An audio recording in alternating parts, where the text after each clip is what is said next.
sound state of mind, Colonel Gaddafi also laughed off mounting pressure to leave the country.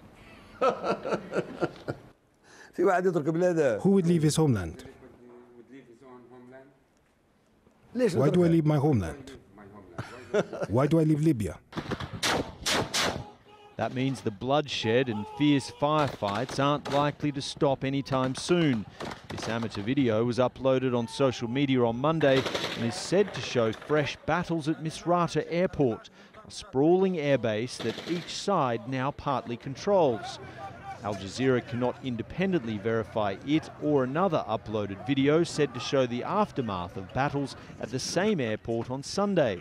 Misrata is 200 kilometres to the east of Tripoli, its strategic value possibly best explained by the huge amount of weapons and ammunition now in the hands of those determined to bring Gaddafi down.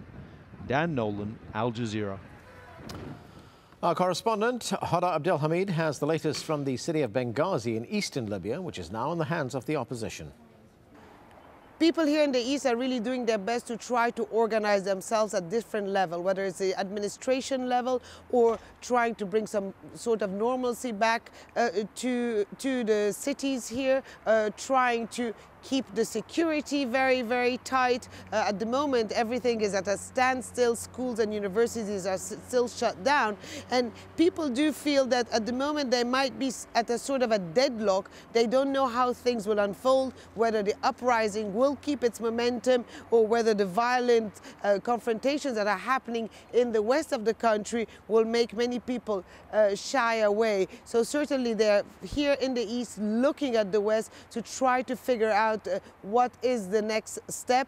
Many people here say that they want to go to the west of the country to help out there, but it is a very difficult journey for them. It is also a very risky journey for them. They'll have to go through the hometown of Gaddafi. That means they will have to meet face to face with some of his elite paramilitary forces, which are much better equipped and much better trained than the regular army or the regular security forces. Now, on the reaction to the international community, they have welcomed the condemnations coming from the international community, but they do say that if the international community wants to help, then the one thing they should do is impose a no-fly zone sooner rather than later. That will improve the safety incredibly for the people. It will make sure that it's very difficult for the regime to bring in foreign mercenaries into the country and fly them to these areas like it happened at the beginning of this uprising. So certainly trying to look at what's happening in the country and outside of the country and trying to decide to understand how isolated is Gaddafi at the moment. There is an impression on the ground here that at the moment he is only surrounded by his closest loyalists. That means people from his own tribe, his close relatives, and that would be about it according to what people believe here. Now, in the city of Misrata, around 200 kilometers east of Tripoli, there are reports of more fighting as pro-Gaddafi forces battle with those opposed to him. Abdullah is a witness to the latest fighting. He spoke to Al Jazeera earlier and described what he saw. There's now artillery shells firing on the suburbs of Misrata and on the Air Force College southwest of Misrata. There are also helicopters trying to bomb the local broadcaster. They're also using heavy weapons against the protesters. Also last night, helicopters dropped leaflets with threats from the regime. The plane fell in the sea and we arrested 5 of its crew. We have weapons we're trying to use to defend ourselves, but it's normal weapons that cannot compare to the planes or tanks or armoured vehicles or the heavy weapons they use to bomb us. We are defending righteousness and freedom. We want him to leave. The United States has taken a number of steps to put pressure on Gaddafi. The military says it's moving naval and air forces closer to Libya to enforce a possible no-fly zone.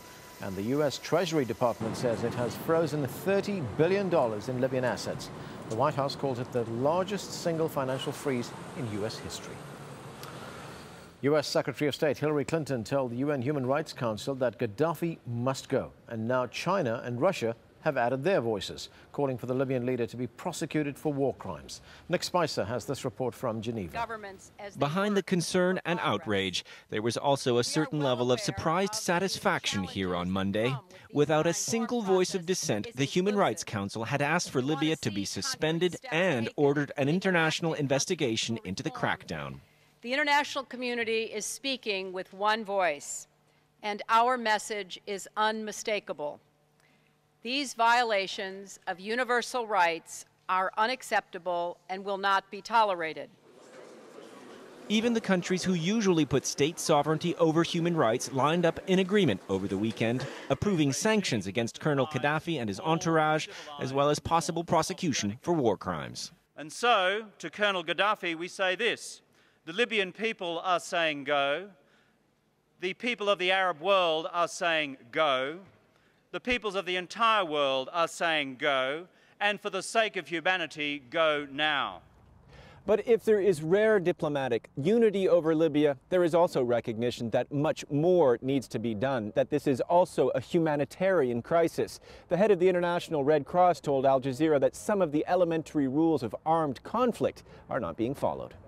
We have seen that. We have credible report about ambulances being used to carry weapons or things like that, and that's a very major concern, because I think we think that's a question of life and death. Medical staff, ambulances need to be respected. They need to be able to do their work. It's not the case so far in Libya, especially not in the western part of Libya. And I really call to every people involved in violence to be able to really allow us to do our work and to allow all humanitarians to do their work in Libya. That's very important. The U.S. is pushing Europe to take a lead role in the crisis, and the EU on Monday agreed to apply the UN sanctions. There is a recognition as well that the humanitarian and refugee crisis developing in Libya could affect Europe. We're trying to respond in real time to the crisis and, of course, to avoid the civil war that we fear, and making contingency plans to respond to the potential flow of refugees to neighbouring and to European countries. Sanctions and rhetoric, however rapid, will only take the world so far. Already some are saying military action may be needed, a far bigger challenge if the international community is to stay united. Nick Spicer, AlJazeera, Geneva. A British former security contractor has been sentenced to life in prison after admitting to shooting dead 2 men in Iraq. He's the first Westerner to be convicted in an Iraqi court since the 2003 US-led invasion of the country. Jane Araf reports. For Danny Fitzsimons, it could have been so much worse. Hours after he arrived in the country 2 years ago, in a drunken rage, he shot and killed an Australian and British co-worker and wounded an Iraqi guard. That's not in dispute. The question was his state of mind when he did it. The verdict, not death by hanging, but life in prison. In Iraq, though, that means just 15 years, a far shorter sentence than he likely would have received in the West. We respect the independence of the Iraqi judicial system and note the court's verdict and the sentence. We will continue to offer consular assistance to Mr. Fitzsimons. At this time, we should also remember the families of those who died in the tragic incident Mr. Fitzsimons was on trial for. His lawyer here says it wouldn't have gone nearly so well